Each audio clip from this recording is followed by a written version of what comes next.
Amigos, I am so excited for this episode of the One Fear Per Year podcast because I have an amazing, remarkable human being on with me right now. Jose Angel Pereira, muchas gracias por estar aquí. Thank you for having me, Janice. I couldn't We were help it. speaking in Spanish a lot.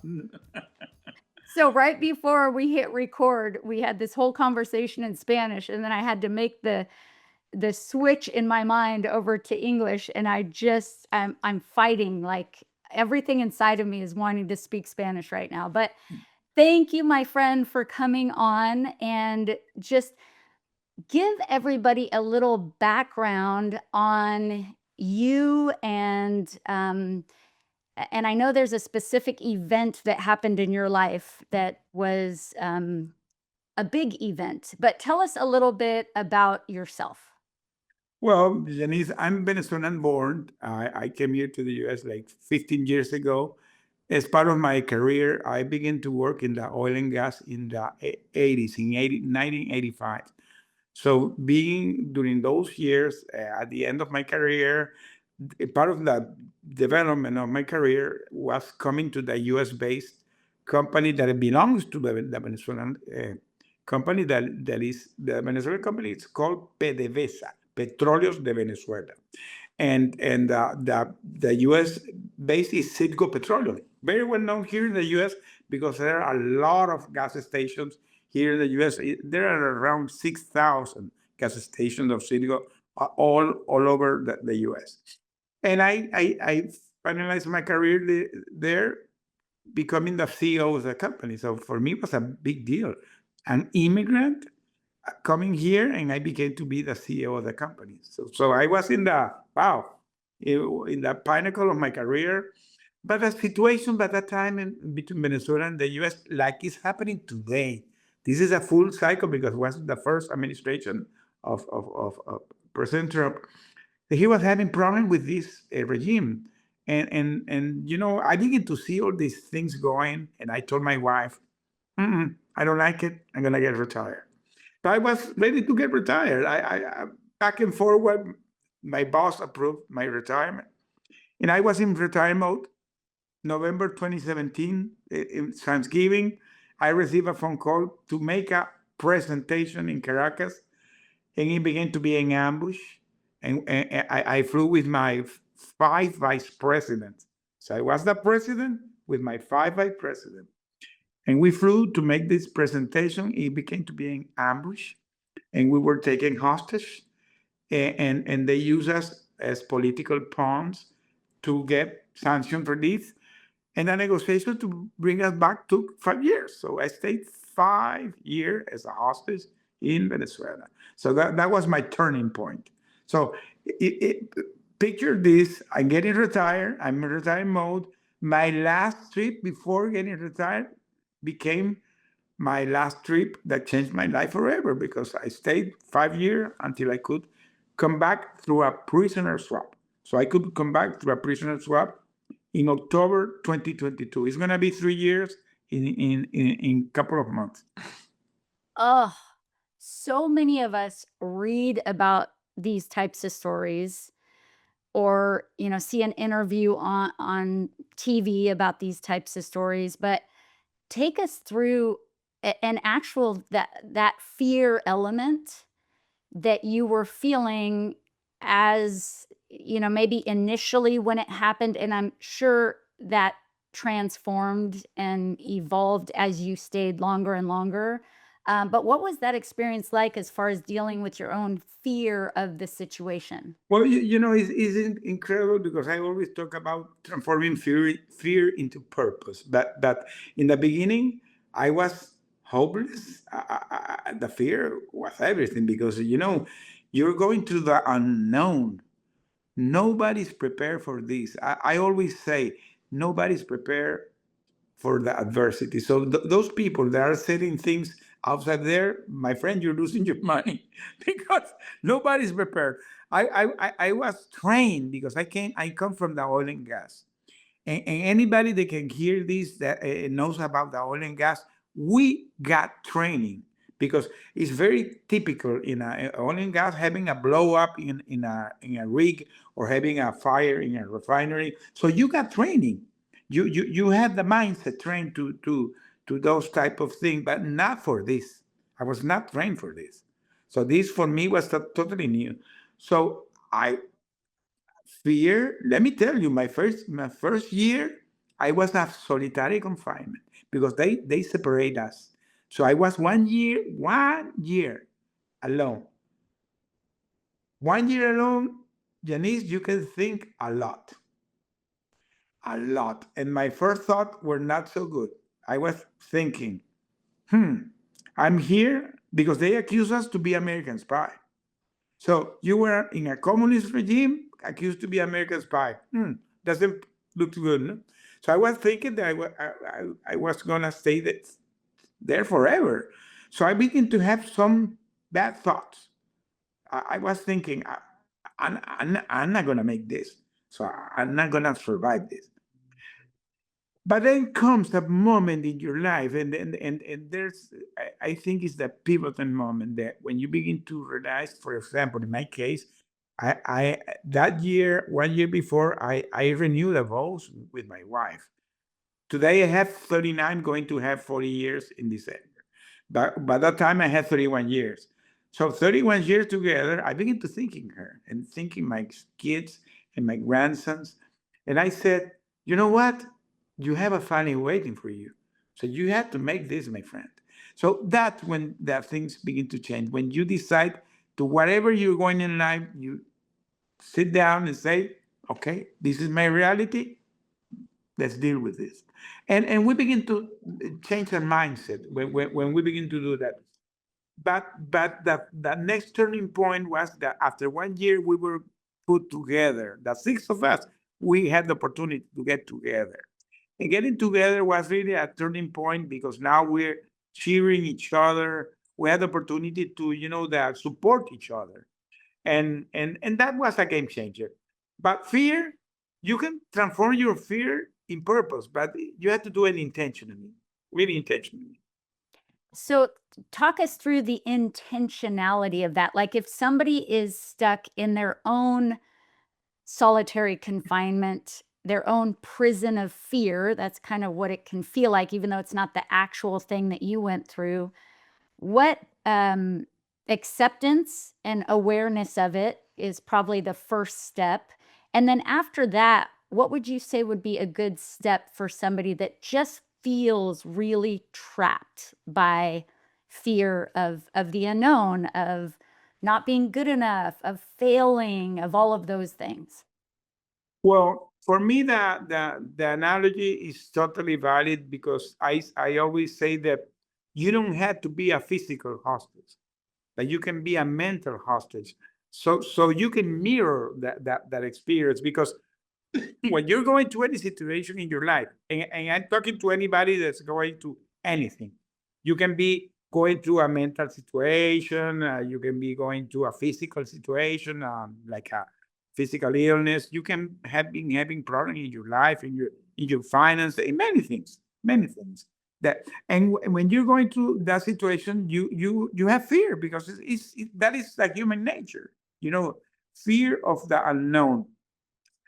But you always have to think that always, if you have a change in your mindset, because everything is related to the mindset, everything is related to the mindset, everything, but you had to have the intention to do it. That's why I said that it had to be intentionally. I know this is difficult, but everybody can do it because one of the things that I discovered, and I talk about that. That is what I call the unbreakable leadership spirit that everybody has inside.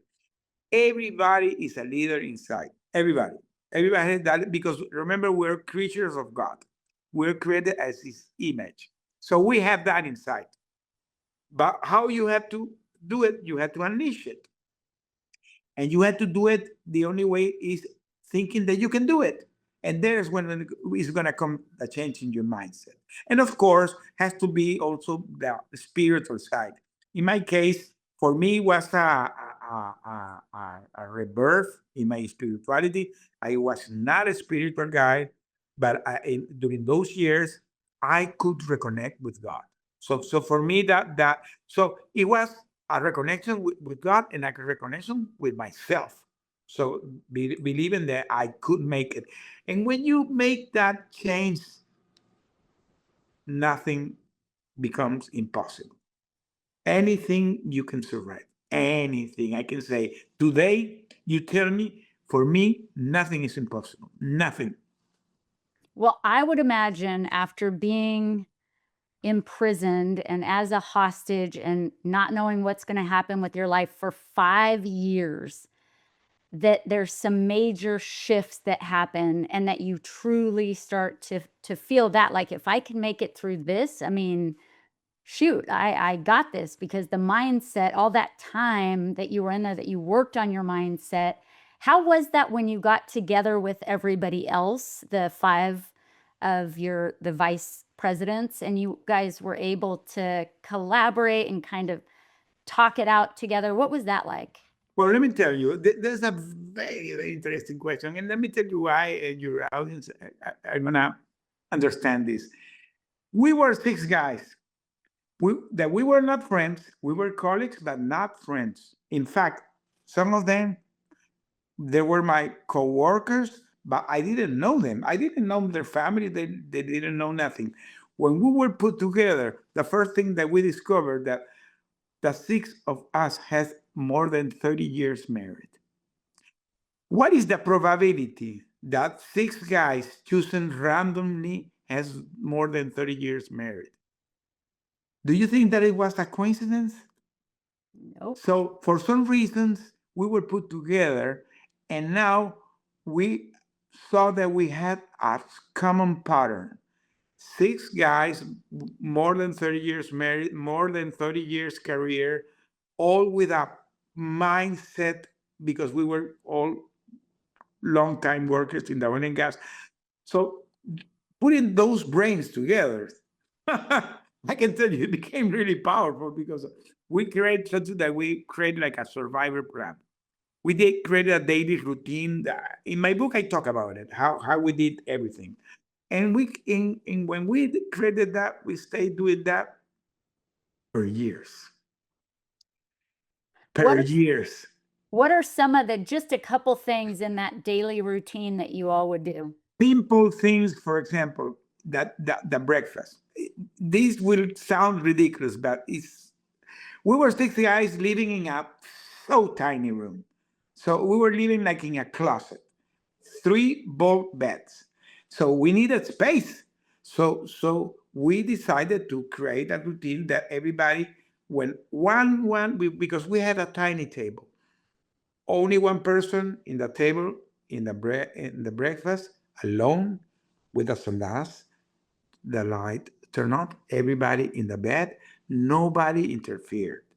So when I finished, it came the other, and came the other, and came the other, and then we finalized it. We rested. Then we woke up. One of my colleagues, he's a marathon runner. He created a exercise routine. So we were doing in that tiny place meditation, yoga, push-up, static running. We had a daily routine. We had a routine that we were allowed to have books. We were reading. I was smuggling letters with my wife. I was writing. We began to play domino in the afternoons. We did our dominoes with papers, and we began to play dominoes. And in the night, we were reading the Bible and praying. So we began to and the sanitizing, because this happened during the pandemic. So we created a sanitizing routine. So everything when we did it was in a way so structured that we were all day long busy. We didn't have time to think in nothing. And in that moment of that we're cheering, we were talking about our families, our foods, our trips, having positive mindsets. So these things that now I can understand, that doing that way, it made us survive. That time began to pass really fast, because you're now in that routine in a day. We were like hamster in a cage, all day long, all day long. The people thought that we were crazy. One day the director of the prison came to us and say, "Hey man, from what planet you come?" That guy thought that we were crazy because we were so focused doing things. I would imagine, I mean, hopefully that left some lasting a lasting impression on the guards and the people that would come in. This guy began to respect us. At the end, we had a lot of respect because these systems are created to break you.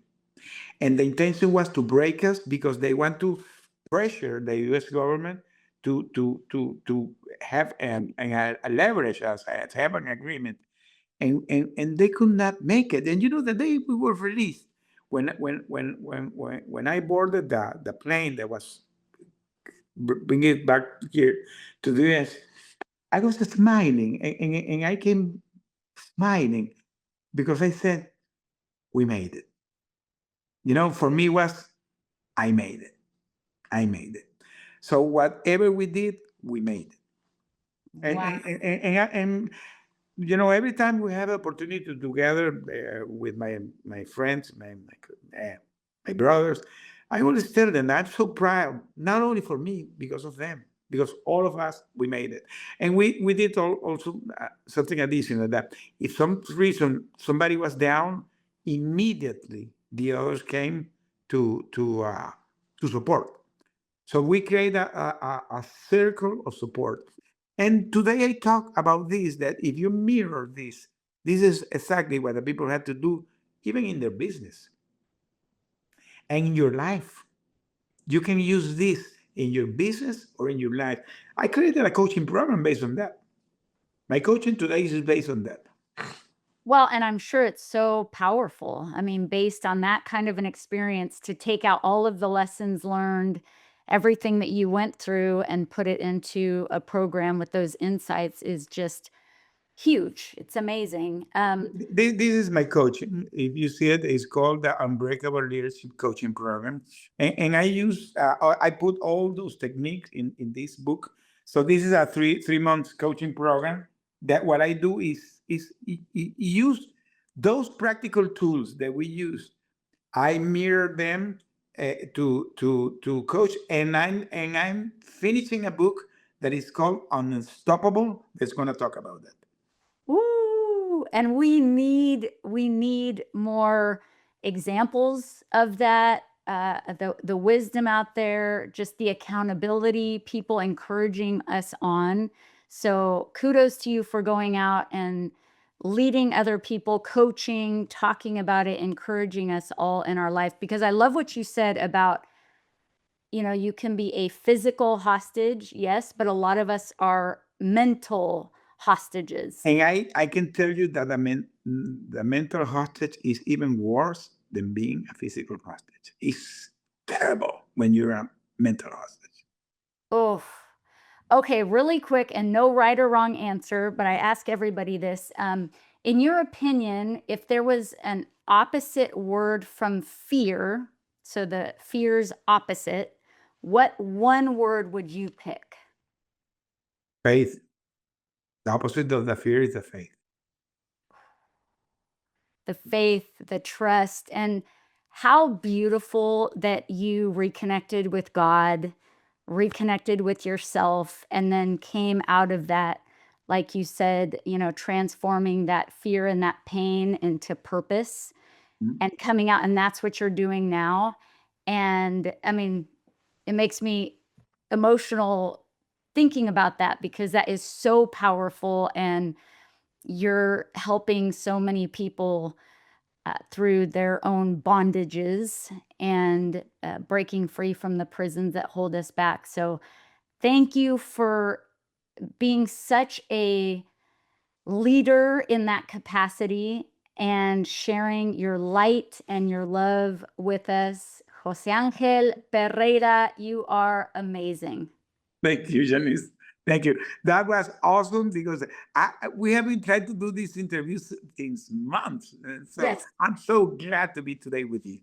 I am honored, truly honored, and I hope anybody that's listening who just really does feel trapped in their own prison of fear just gets a boost, encouragement from your story that nothing is impossible and you got this.